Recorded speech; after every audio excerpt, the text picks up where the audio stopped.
Previously on Mike in Texas, you have to be peaceful now because Trump is begging you to be violent. He needs a violent protest so that he could send the army in to quell the insurrection.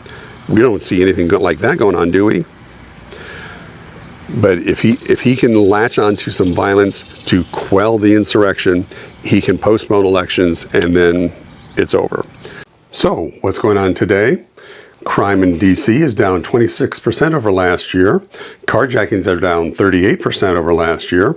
And crime is currently at a 30-year low. Now, that does not mean that there is no crime in D.C. It is an urban area with a significant amount of crime, but it is heading in the right direction. But there is crime. So this happened. An ex-Doge employee, 19-year-old, Edward Korestein, also known as Big Balls, was a victim of a random carjacking in D.C. at 1 in the morning. He did receive a black eye and a broken nose. Yes, this is bad. Yes, this is terrible. There was apparently several youths involved. Estimates range from eight kids to a dozen attacked him. I say kids, teenagers. But to say that D.C. police were ineffective would not be entirely accurate because they arrived during the assault and actually broke it up and caught 2 of the kids involved. So kudos to the police department. Pretty Johnny on the spot for a 1 a.m. crime. But it was a crime. And what did I say a couple of months ago? Trump was looking for an excuse. Well, dozens of National Guard troops are now patrolling the streets in Washington, D.C. This part of President Donald Trump's attempt to reel in crime in the nation's capital, which he claims is spiraling out of control. The first of 800 troops arriving in Hummers yesterday.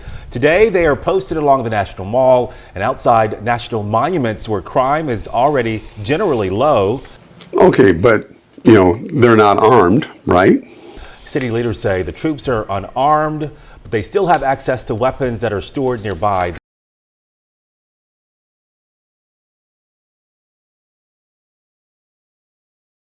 Okay, but he can only do it for 30 days because Congress would have to approve otherwise. Thank you, Mr. President. Thank Your federalization of the police has a 30-day limit unless Congress acts to extend it. Are you talking to Congress about extending it, or do you believe 30 days is sufficient? Well, if it's a national emergency, we can do it without Congress, but we expect to be to Congress before Congress very quickly. And we're going to be asking for extensions on that, long-term extensions, because you can't have 30 days. We're going to do this very quickly, but we're going to want extensions. I don't want to call national emergency. If I have to, I will. He's just doing it in D.C. He's not planning on doing it in other cities. So we're going to need a crime bill that we're going to be putting in, and it's going to pertain initially to D.C. We're going to use it as a very positive example. Currently, there are 6 other states sending troops to D.C. to police the area. Now, understand, the entire police department has been federalized. Pam Bundy is now over the D.C. Police Department. There are multiple agencies taking to the streets. FBI is there, Homeland Security. There are a lot of people there that people don't even understand who all these people are. And now 6 states are sending more troops. And congressmen, of course, are lining up to say what a great deal this is and stating that this is going to happen in other blue states or cities. They're using the words blue states, blue cities. They are targeting the liberals militarily. So what do you think is going to happen down the road when people start protesting this military occupation? Well, Trump has a history of violence against protesters. He offered to pay the legal fees of anyone that beat up a protester at one of his events. He tried to get the military to attack protesters outside the White House during his first term. So it's not going to be a very safe place to protest when these military occupations take place. Which leads me to 2 words. Told you so. What other threats to democracy are going down? Well, how is freedom of the press doing? AP, Reuters, and Bloomberg are all banned and or restricted from White House events and other government news events because of, printing truth to power. If you don't suck up to the president, you can't show up to his press conferences. And of course, there's the whole 60 Minutes debacle. 60 Minutes during the election offered time to both Kamala Harris and Donald Trump to come and do the customary 60 Minutes interview before an election. Both agreed. Trump agreed to the interview. Just like the debates, he chickened out of showing up to 60 Minutes. Then later, he sued 60 Minutes because of the way they edited Kamala Harris's interview, saying that they were treating her favorably over him, which is an impossible accusation because they couldn't possibly treat her favorably over him in the interviews because he chickened out and wasn't at the interview. You can't make a comparison of how they were edited if he doesn't show up to be edited. This would have been an easy case to win. So why did 60 Minutes settle? Well, 60 Minutes actually didn't settle. Paramount, their owner, settled. Why did Paramount settle? Well, they have an $8 billion merger that has to be approved by Trump administration. So to get their $8 billion merger to go through, they paid Trump $16 million to drop the lawsuit and promise to contribute to his library and any other charitable causes that he feels like they need to. Then, of course, Stephen Colbert made a comment about it on his show. Trump made a call. Paramount fired Colbert. So, yay, freedom of the press. Freedom from persecution. The 4th, 5th, and 14th Amendments have been suspended for immigrants and suspected immigrants. The 5th and 14th Amendments both clearly state that all persons within the United States, not citizens, all persons within the United States are allowed due process. Everyone gets a day in court to prove their case. No one is allowed to be just arrested and carted off and disappeared. I'm sorry if you think that that right is only for citizens, but it is not true. It is for human beings. It is a value of Americans. It is not just a law for members of our club. That is an American value. We believe that you cannot just arbitrarily arrest, detain, and abuse people. That's why the Constitution says persons and not citizens. We the people.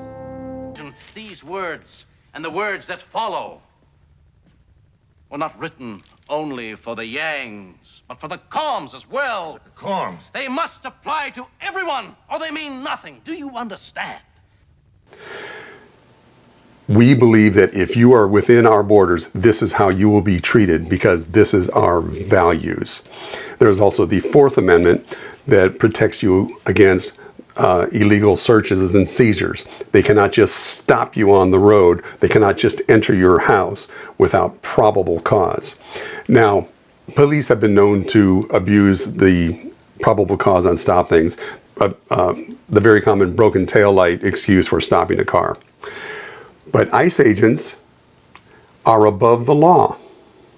They can stop anyone they want for whatever reason they want. And the main reason they stop people, they're driving while being brown. They are stopping cars randomly because it looks like there's foreigners inside. There are dozens and dozens of videos of people being stopped by ICE agents and being asked to show your papers. Prove you're a citizen because you are driving while looking like a foreigner. There's a good video I really love of American Indians being pulled over. Everybody in here U.S. citizen? We're first ones. We're Native American. We're the first ones. Oh, perfect. Perfect, huh? What are you? What are you? Are you an American citizen? No, you're not. You're not a firstborn. You're not from this land. And neither are you. They had no idea who was in the car. They had no probable cause. They just stopped them because they looked different than us. They weren't one of us, one of us, one of us. In DC, I read a really funny story this morning. People are having trouble getting their food delivered because ICE agents are stopping food delivery personnel that look foreign. They are pulling over cars of foreign-looking people and demanding their citizenship papers.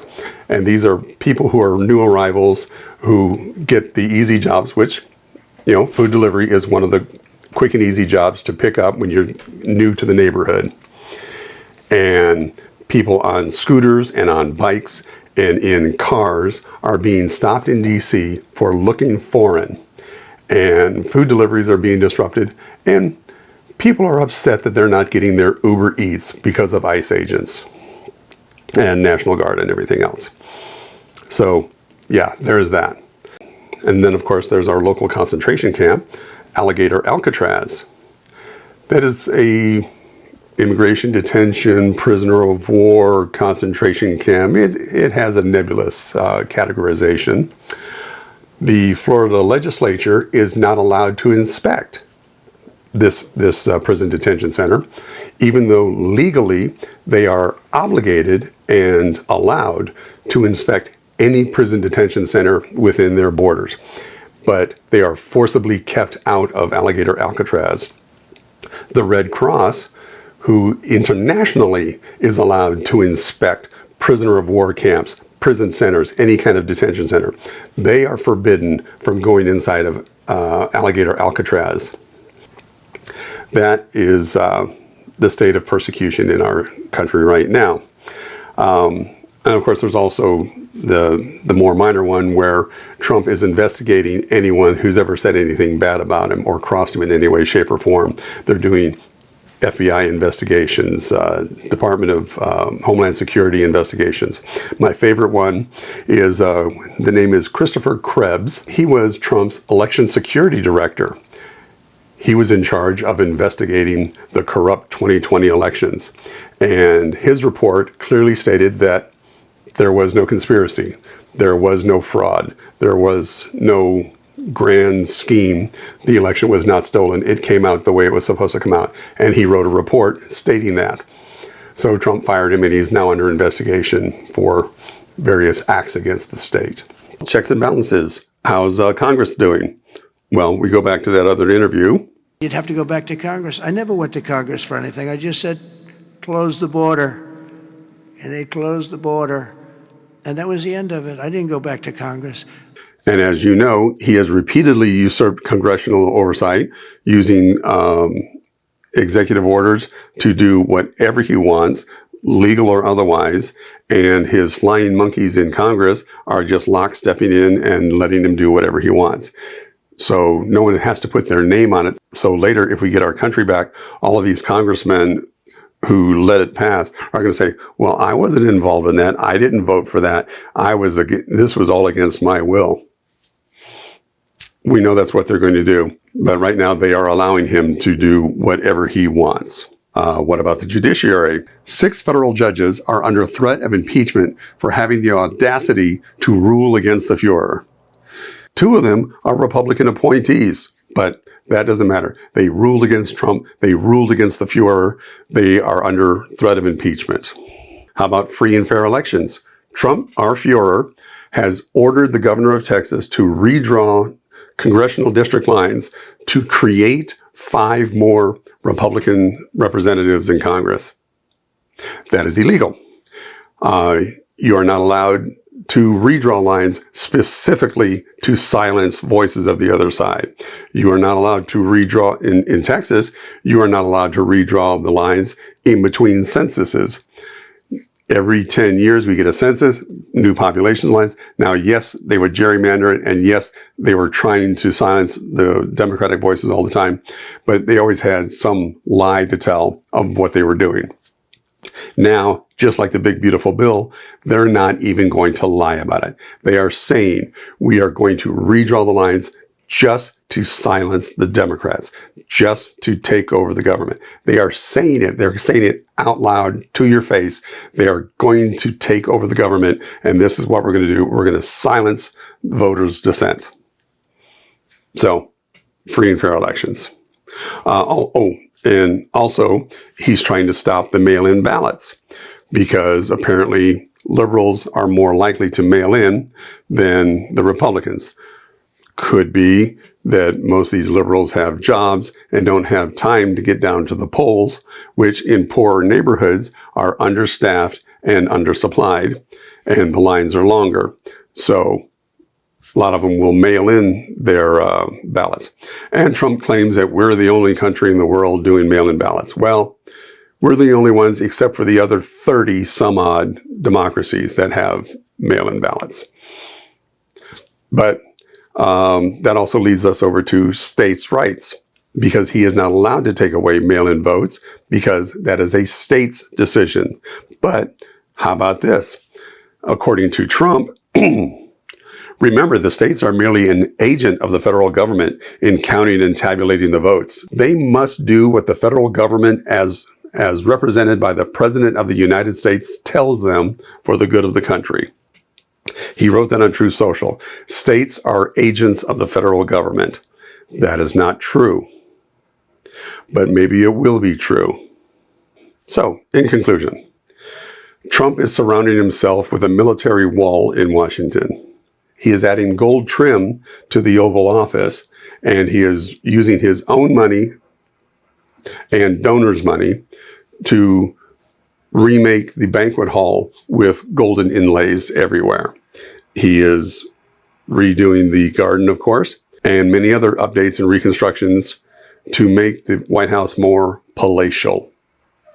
He's not going anywhere.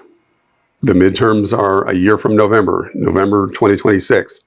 That will be our last chance, if we get that chance. In between now and then, stand up, talk to people, go to the protests, write letters. We're going to have to make a stand soon, guys. Mike in Texas.